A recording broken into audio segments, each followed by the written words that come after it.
Welcome to another episode of the Group Parlay podcast. As always, Kevin Asoyan, Andy Simo. It is Saturday. You know what that means. Dave's dogs. So Dave is with us today. Need it. Yesterday, NBA, not good to us. Not good to us. I hit, though, so I was very happy. Got off the schneid after losing 3 days, but yeah, not good. We're a football pod. That's all we are. So I'll let Kevin recap yesterday's picks. Yeah, Jason Tatum's a bum. Overtime from three. Let's get this straight. We've taken 2 3-point props so far, and we have gone, the players that we picked combined 0 for 19 from three. Anthony Edwards and Jason Tatum, 0 for 19 when we picked 3-point props. Insane. Yeah, he had a bad game. He had 16 points, 6 for 19 from the field. Just ripping threes and missing all of them, literally. It's almost hard to do. So kind of an impressively bad pick on my part there. You actually called it on the pod yesterday too. And then Zach LaVine for Andy, yes, the good news. So yesterday, 23 points or more. He ended with 26 in a Bulls win. I've seen back-to-back wins at the UC with two of the worst teams, so that might be good luck there. And then Nets plus 7.5 for Strami.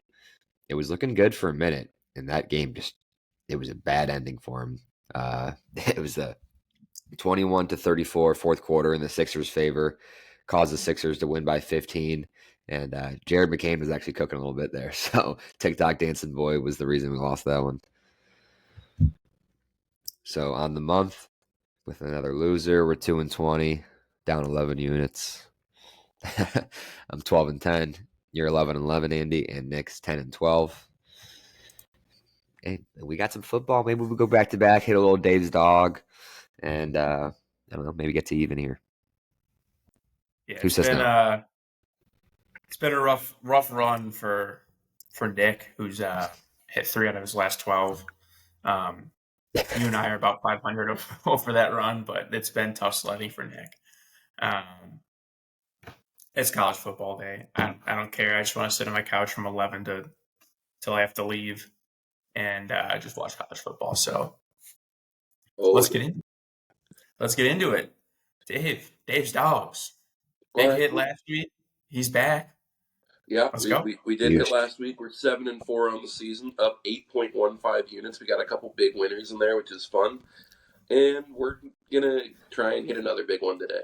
We are taking UConn plus 295 over Syracuse. Syracuse won last week at Cal, and that was a big, impressive win, flying across the country. Next week, they're playing Miami, and that's, going to be a huge, huge game for them. This game doesn't really mean a whole lot for Syracuse. It's really kind of a rest and recover moment. They're at home. I think it's going to be pretty sleepy. Nobody ever thinks much of UConn, but UConn's been pretty good this year. They're 7-3. They're playing good ball. Jim Mora Jr. has got that program moving in a positive direction for what feels like the first time in decades. And I think Syracuse is kind of in one of those letdown sandwich spots. They're coming off a big emotional win. They've got a game in the last week of the season that is for all the marbles in terms of like it could be the season defining win if they can beat Miami. So yeah, I in college football you look for opportunities where guys are half-assing it, and I think this is a week that Syracuse is going to half-ass it, and putting the chips down on UConn, which always feels weird. Well, UConn football. Yeah. But I like the big number. I like the plus 295. Hey, we need winners on this pod, and you're out here giving us plus 300. Hey, we've worked with Toledo. I'm all for it. No, we need it. I love it. This would be huge. This would be a nice day. Yeah, my cousins at Indiana are probably bummed that I didn't pick Indiana, but I thought about it. Indiana is beautiful. I hope they Yeah, do, but I don't think. I almost took Ohio State because it got bet down from like 14 to 10. Yeah, that's Yeah. because Ohio State's center became their third starting offensive lineman out for the season this week. Mm. All Yeah. right. Is that an 11 game, Dave? UConn? I think so. I think it's early. On East Coast, so yeah, probably. I hope so.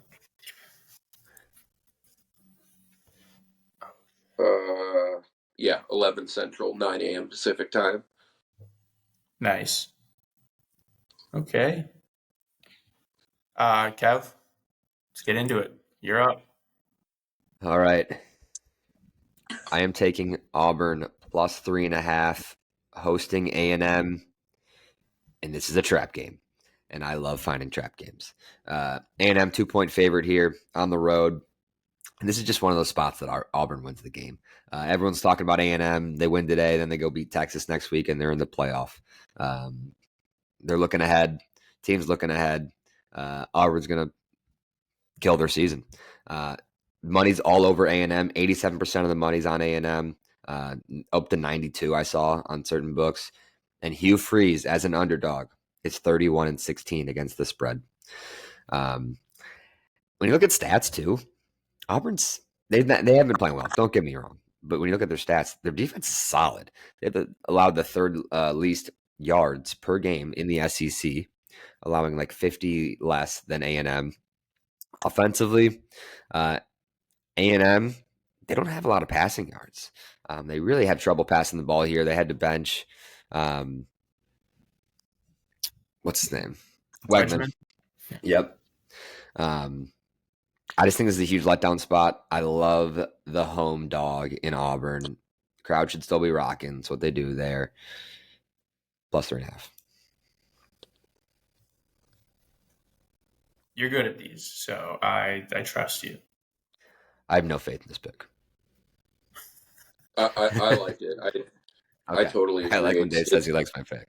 It's a complete trap for A&M. Everybody's talking about who's going to win A&M Texas next week, and both those teams have opponents that are upset-minded this week. I don't think Kentucky can beat Texas, but I do think Auburn can give A&M some trouble. Yeah, I'm looking for a little bit of an ugly game here, I think. All right. I'm going anti-trap. Hopefully anti-trap. I'm taking Colorado money line against Kansas. Kansas has been playing some solid ball, but they're still 4-6. They need to win out to make a bowl game. I don't think they'll win today. Colorado, obviously Shadur Sanders, obviously Travis Hunter, probably the front runner for Heisman. But watching their game last week, because I think Strom took them, their defense is solid. They allowed under 40 run yards to Utah last week, which is very, very impressive, and lead the Big 12 in sacks. So their defense is great. Their defensive line is fantastic. Really, the weakness of their team is probably their offensive line. But yeah, I think Kansas, they have a turnover-prone quarterback. Colorado is rolling. They've won, I think, their last 6 games they've covered, and I think Kevin said their last 7. 8. 8. Just look. So, yes, could it be trappy? Sure, but I love the money line pick here. I love the money line. I'm not taking a -3.5 or anything like that. There's no hook. They just got to win outright. So, give me Colorado. And yes, this is an absolute shot in the dark pick. Just a complete shot in the dark. It feels like the right pick. It does feel a little trappy, but it feels like the right pick. Yeah, for sure. It's all right. Just, maybe Strom will lose early and we'll be done. That's the spirit. Because they're starting to sound more and more like the commenters on Instagram. Yeah, right. Hey, we deserve it. All right. Last pick. Strom is going Iowa -3. I really don't have any data on this. He didn't give us anything really. So, yeah, anything, Dave?